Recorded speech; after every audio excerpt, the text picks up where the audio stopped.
Hi guys, in this video we'll be taking a look at how we can override Django and basically customize our header title here. If you notice, our header title has this default Django administration, and our site title as well has this site administration, as well as our index page consists of the site title as well as the header title here.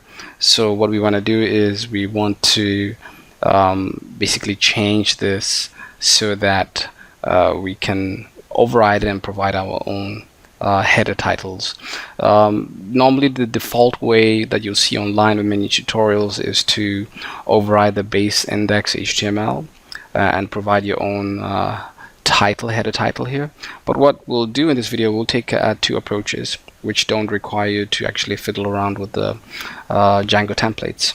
So what we can do here is if we head over to our code within your admin.py.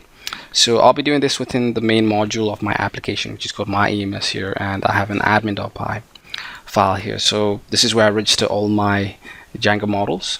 So what I'll do here is I'll create a custom admin site. So this is how we create a custom admin site. We create our own class here, which inherits from Django's admin site, which comes from the Django contrib admin package here. So once we do that, we override the site title, the site header, and the index title. So each of these fields will do one action.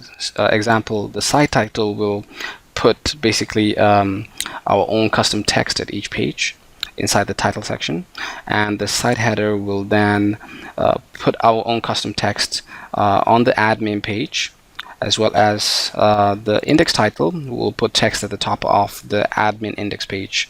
So what we'll do here is, for illustration purpose, let's change this to test 1, and this one to test 2, and this one to test 3 to see what happens on the UI. So whenever you create your own custom admin site, you need to basically register your models with the new admin site that you created. So now when we do it, by default we use Django's default admin site. So since we have our own custom one, we need to override this, basically replace all our entries here that are using the default with our own custom admin site. So let's go ahead and do that.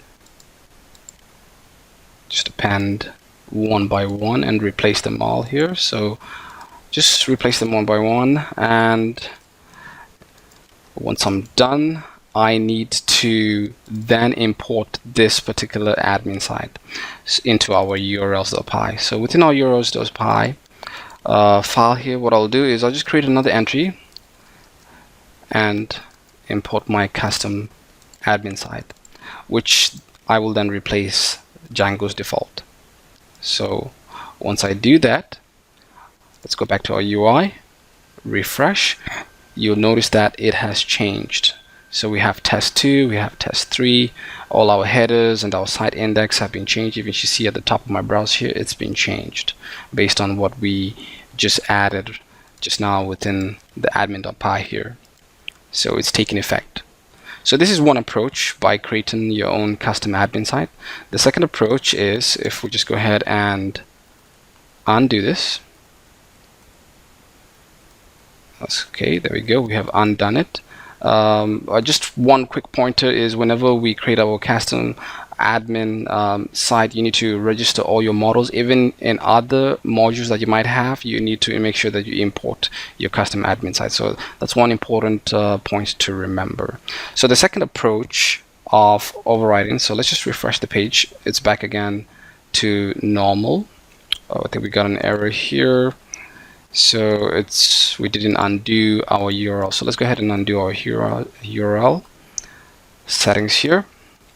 Refresh, and we're back again to normal. So you'll notice that these user groups did not appear before. This feedback did not appear before because we did not register the user models and the group models, as well as this particular feedback with our custom admin side. We only did it for these particular models. So that's kind of like a drawback, because you'll have to do this and ensure that the default user groups are basically registered again with your own admin site. So let's take a second approach, which does not require all this. This is the easiest approach, basically, is to leverage back on the default admin site. So what we do here is we just hook into the site header, define our own. So we'll call this test 1. We'll do the same thing again for the site title, and we'll just call this test 2. Add some spaces there. Then we'll do the same thing again, just override the index title,